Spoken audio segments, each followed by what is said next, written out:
네, 한 주간의 교육의 뉴스 중에서 가장 핫한 이슈를 골라서 깊숙이 파고들어서 집중 보도하는 이슈 앤 포커스. 국민일보의 박용미 기자가 자리했습니다. 어서 오세요. 안녕하세요. 국민일보 박용미 기자입니다. 네네. 오늘은 어떤 뉴스입니까? 오늘은 광야 아트 미니스트리의 20주년 기념 공연과요. 네. 지방선거를 앞두고 교회가 주의할 점에 대해 전해드리겠습니다. 그렇군요. 자, 첫 번째 뉴스부터 듣겠습니다. 먼저 특별한 공연 소식 들고 왔습니다. 네네. 좁고 차가운 감옥에 38년 동안이나 갇혀 있었던 한 여인의 실화를 담은 뮤지컬인데요. 네. 18세기 프랑스 개신교인 마리 뒤랑의 생애를 담은 저항, 찬송이 된 사람들입니다. 네. 38년이라고 그러셨죠. 정말 상상도 못할 긴 세월인데 마리 뒤랑이라는 분은 왜 그렇게 오랫동안 감옥에 이렇게 gat혀 있어야 했던 건가요? 이 당시 프랑스는 종교개혁에 참여한 이들에게 가톨릭으로 개종하라면서 탄압을 했는데요. 네. 이를 거부한 마리 뒤랑은 19살 꽃다운 나이에 감옥에 갇히게 됐습니다. 네네. 매일같이 개종의 유혹을 받았지만 57세가 되어 풀려날 때까지 거부했다고 하는데요. 감옥 바닥에 레지스테, 즉 저항하라는 글자를 새기면서 신앙을 지켜낸 겁니다. 네. 이 감동적인 이야기를 문화예술선교단체 광야 아트 미니스트리가 무대로 옮겨왔습니다. 네네. 제작진이 직접 프랑스 현지 답사를 다녀왔고요. 또 전문가의 자문을 받는 등 고증을 철저히 거쳤습니다. 네.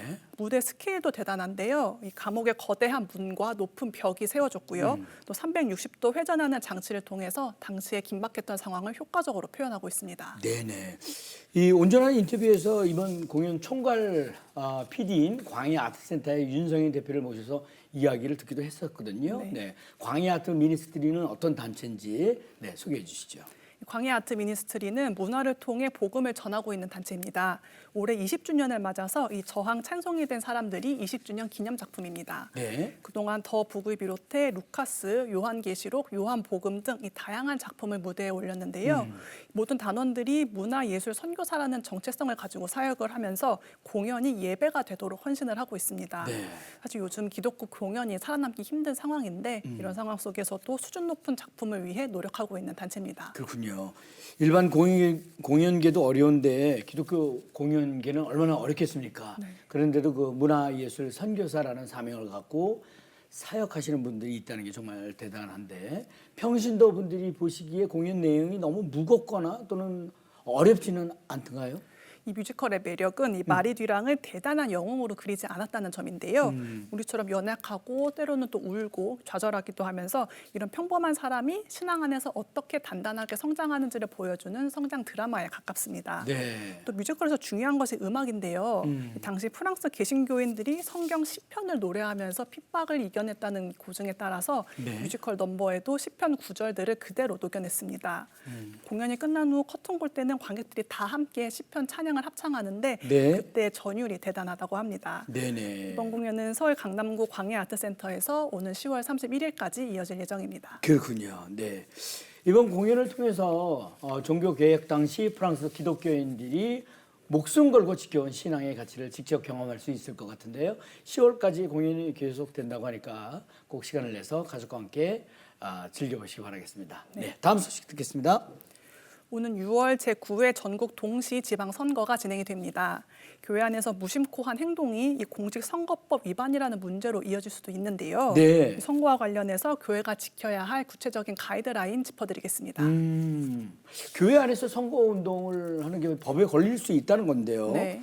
특히 교회 관계자분들이 주의 깊게 들어주셨으면 싶습니다. 구체적으로 어떤 행동을 조심해야 될까요?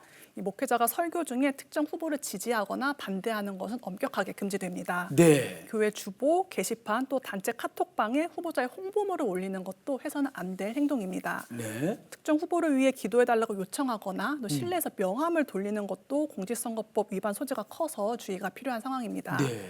또 교인이 아닌 후보자가 선거를 앞두고 갑자기 거액의 헌금을 하는 것은 안 되지만 원래 교회에 다니던 성도가 후보가 돼서 하던 대로 헌금을 하는 것은 가능합니다. 네. 후보자의 기도와 간증은 기존 일정에 따른 경우에는 허용이 되지만 선거를 앞두고 급조된 일정은 금지됩니다. 네, 그렇군요. 선거를 앞두고 대형 교회에 후보자들이 인사하러 오는 경우가 종종 있는데요. 네.